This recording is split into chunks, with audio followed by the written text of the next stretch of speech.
Bun, foarte interesant locul acela, să ai așa o priveliște, da, mi se pare drăguț. Nu o să vă ascund faptul că mă feream tot timpul de ora de sport, adică mereu mă ascundeam prin spatele. Acum, uite, acum că nu mă mai ascund. Dar când am văzut acel teren pe acoperișul clădirii, cred că ar fi fost interesant. Da, drăguț, adică acum elevii chiar nu mai au niciun fel de scuză să lipsească de la ora de sport. Unii n-au nici săli din acestea simple unde să facă orele de educație fizică.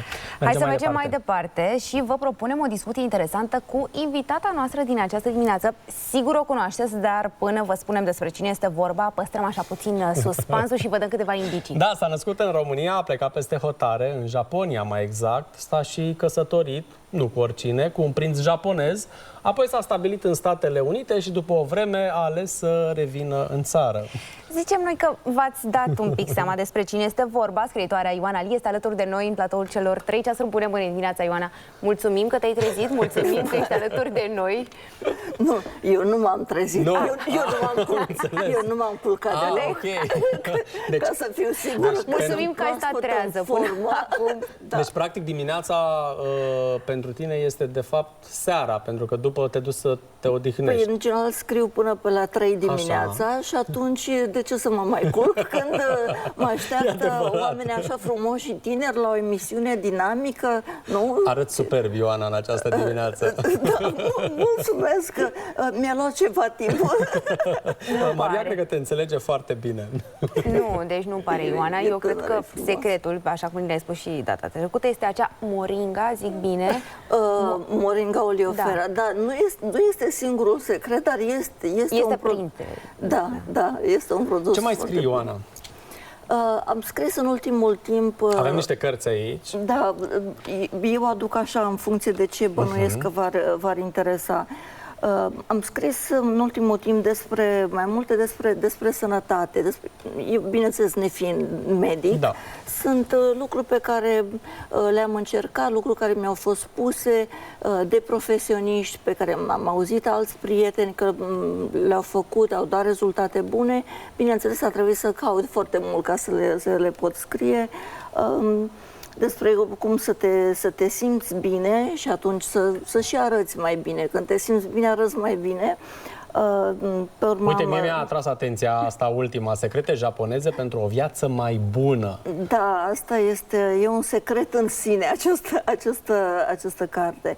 Da, am ales din filozofia, din gândirea japoneză, din conceptele lor estetice, aceste 19, le spun secrete, pentru că sunt secrete pentru noi până le aflăm, evident, dar aceste lucruri pe care le fac ei pentru a avea o viață calmă, liniștită. Și... Cum le-ai aflat tu, Ioana? Asta este întrebarea.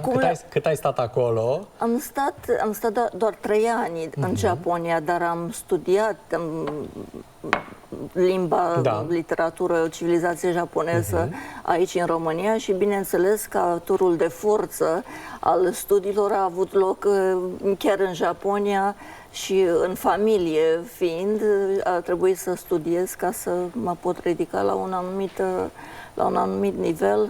Nu cred că l-am atins vreodată, dar așa e bine să ai un ideal, să ai un cel, să speri să ajungi undeva. Și așa le-am învățat și am și practicat, adică anumite lucruri sunt... Te-ai plimbat, Ioana, prin mai multe locuri din lumea întreagă. Da. Dacă e să ne referim la japonezi, ce fac ei diferit? Pentru că îi știm că sunt calmi, au niște lucruri ale lor la care țin foarte mult, trăiesc mult. O educație, o strictețe, din câte bună. Vedem noi din afară, dar suntem curioși să vedem dacă este și adevărat din interior. E mit sau realitate? Nu, este o realitate, pentru că ei, de când se nasc, se numește sufletul japonez. Cum este sufletul japonez? Este educat să fie reținut, să fie retras, să lucreze în armonie cu semenii și în armonie cu natura. Și atunci se va face tot ce este posibil să se evite orice formă de conflict, de stres inutil, pentru că muncesc ore foarte lungi și având totuși atât de multe obligații față de țară, de societate, vă dați seama, familie, de tot ceea ce îi înconjoară, care pentru ei sunt lucruri, sunt sfinte, fiecare are o semnificație, absolut orice lucru pe care îl fac, pe care îl spun, toate acestea sunt totuși menite să-ți dea o stare de bine.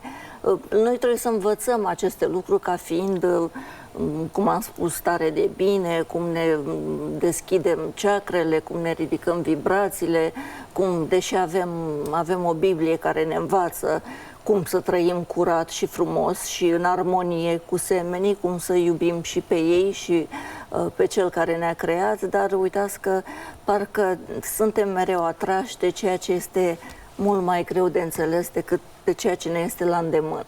Câte secrete ai spus? Că sunt acolo 19, da? Da, am spus 19. E vreunul care ți este, nu știu, mai drag sau de care te-ai apropiat mai mult? Sunt toate îmi sunt dragi, sunt sigur de asta. Dar că ai întrebat unul de X-Files, așa. Da, exact. O să vă spun unul care este un pic exagerat, un pic adaptat la personalitatea mea ușor vulcanică, Zettaya Kiramenai. Sună bine. ceva, da. Zettaya Kiramenai, oricât ar fi viața de grea, orice s-ar întâmpla, oricât ai fi, eu nu renunț. Nu renunța.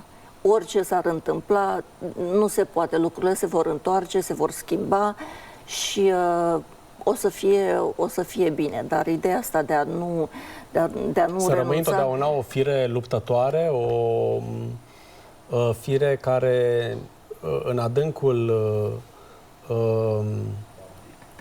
creierului tău să existe acel gând atunci când cred că nu mai pot totuși puțin. Mai pot mult. Nu puțin. Da, nu, exact. Deci chiar atunci când ești căzut la pământ, să spunem, când ai eșuat, din ce ai crezut tu că e bine, din ceea ce ai sperat tu că este bine, nu. Asta e doar o fază, e doar o perioadă din viața fiecărui om, pentru că toată lumea se confruntă cu câte ceva, dar Zettaya Kiramenai. Pe mine parcă nici n-am știut exact. Un fel de amenințare, așa, știi, exact. Amenințare față de tine. Nu ai voie, nu-ți da voie să renunți, să cazi, să nu crezi că o să fie bine. Îmi aduc aminte că Ioana glumește destul de mult pe treaba cu căsătoriile, sunt cam reale, adică... Da, nici în domeniul ăsta nu renunț. Asta e bine. Precis asta vrea să auzi. Nu, voiam să te întreb, de exemplu, din căsătoria cu prințul japonez. E un lucru pe care l-ai învățat sau care ți-a rămas acolo întipărit în memorie? Care a fost perioada? Cât ai fost căsătorită? Căsătorită, nu știu, matematică, cum e.